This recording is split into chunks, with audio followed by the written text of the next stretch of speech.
Oh my god. Things have just went from 0 to 100 in the most insane way possible. We have Morgan, we have Aesir, we have Morse, and thousands of angels descending onto the Clover Kingdom as we speak. Even with all the captains and almost the entirety of the Magic Knights standing at the ready, I'm still not sure it's going to be enough to take on Lucius and his ever-growing army, especially when one of the 10 strongest people currently in the Clover Kingdom gets taken apart before he even has a chance to react. And I'm sorry for all you Jack fans out there, because unfortunately, he is said person.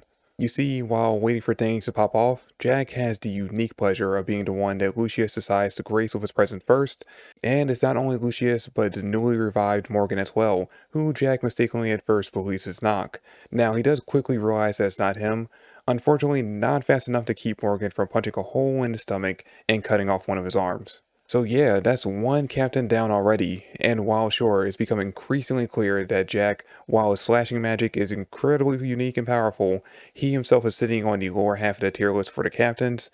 It's still incredibly scary to think that in this first chapter of Judgment Day, we have already lost one of the captains.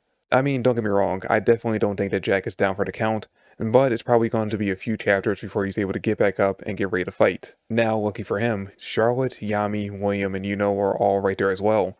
But unlucky for him, the only one of those four who has any healing magic is William, and given how strong Morgan and Lucius have shown to be, I doubt he's going to have any time at all to heal Jack. If only our most prominent healer in the entire series was there to heal Jack back to full power, but unfortunately she's not. And this actually brings up something that immediately caught my attention when I was reading the chapter. You see, along with the Black Bulls who we know went off to find Asta, in this chapter we are missing Noel, Mimosa, and Nero.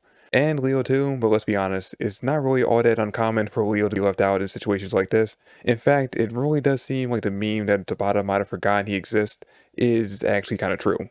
But the fact that those three are missing has me incredibly curious. Where are they? What are they doing? I think after reading the chapter, that might be the thing I am honestly the most interested in finding out.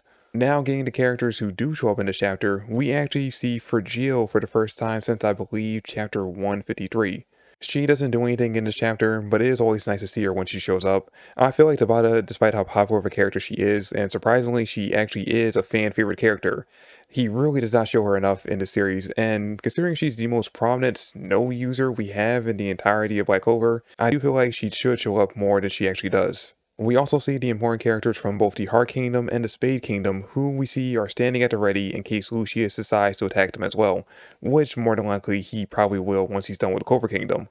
Which, by the way, is actually kind of funny. I actually had to do a double take when reading this chapter when we saw Ralph for the first time, because for some reason, Tabata decided to draw him looking almost exactly like Julius. So yeah, that kind of caught me off guard for a second. I was like, wait, how is Julius right here and why is he in the Spade Kingdom standing next to Yuno's mom? And then it hit me, oh wait, that's not Julius, that's Ralph. Anyway, it's nice to see that all of the kingdoms are going to be involved in this, and even though we don't see anyone from the Diamond Kingdom in this chapter, I definitely expect Mars to show up at some point. Actually wait, I stand corrected, we do see someone from the Diamond Kingdom in this chapter, but unfortunately it's Morse.